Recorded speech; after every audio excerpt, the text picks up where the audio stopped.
Welcome back. It's 4:26 with me, Martin Daubney, here on GB News.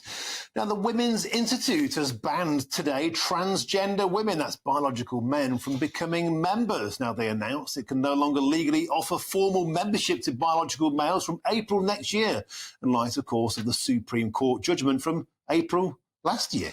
Now, this comes a day after this year, this comes a day after Girl Guiding also made a change in its policy after being threatened with legal action by an outraged mother.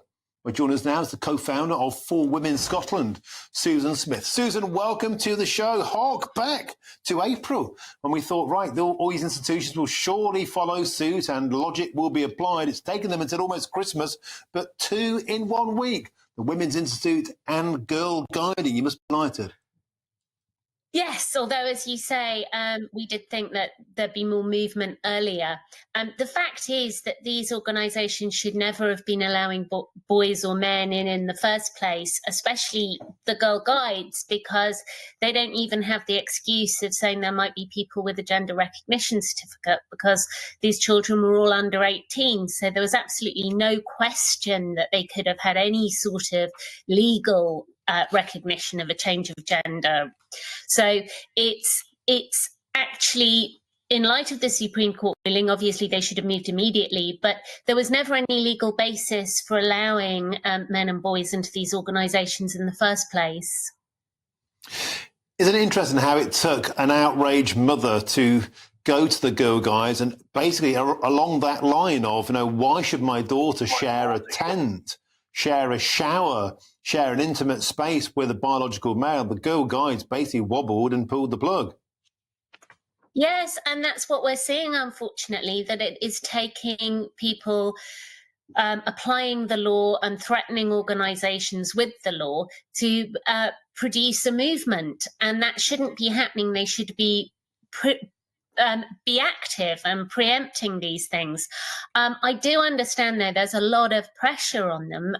If you look at any of the sort of message boards, there's a lot of very angry people who are saying they're going to organise all these letter writing campaigns. They're posing themselves as parents or volunteers or members in the case of the WI and claiming they're going to be writing angry letters. And obviously organisations do feel that pressure, but I would say, there's not as many of that side who want men and boys in these organisations as might appear. They've just been very organised in running these campaigns to try and put pressure on organisations. And yet, Susan Smith, the WI have blinked, the Girl Guide organisation have blinked, but still, the government doesn't seem to have completely followed its own rules from the Supreme Court. NHS trusts, even the toilets in Parliament itself, the government seems to be dragging its heels on this.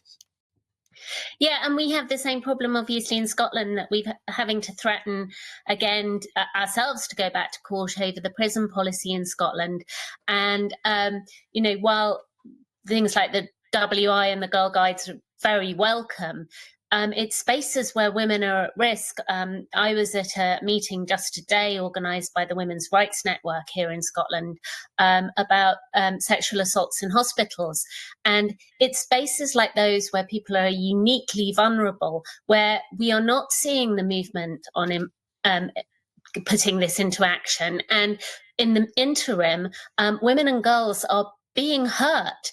But I would also say that in regards to the Girl Guides, one of our concerns is how are they going to go forward with volunteers? Because we do know that there have been men who have got into positions of leadership, and we would like reassurance that these men are not, for example, going and staying in the accommodation with the girls on overnight accommodation. We understand completely that these organisations have male volunteers because there's always been dads helping out, or a husband driving the bus or something.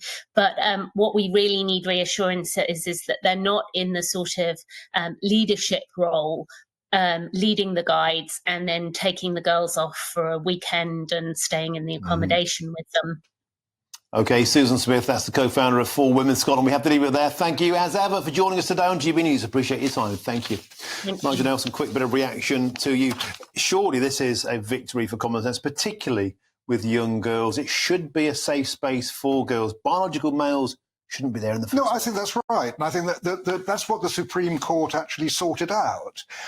So, I mean, in fairness, that the guides say that they're doing this with a heavy heart, and the WI says they're doing it with regret.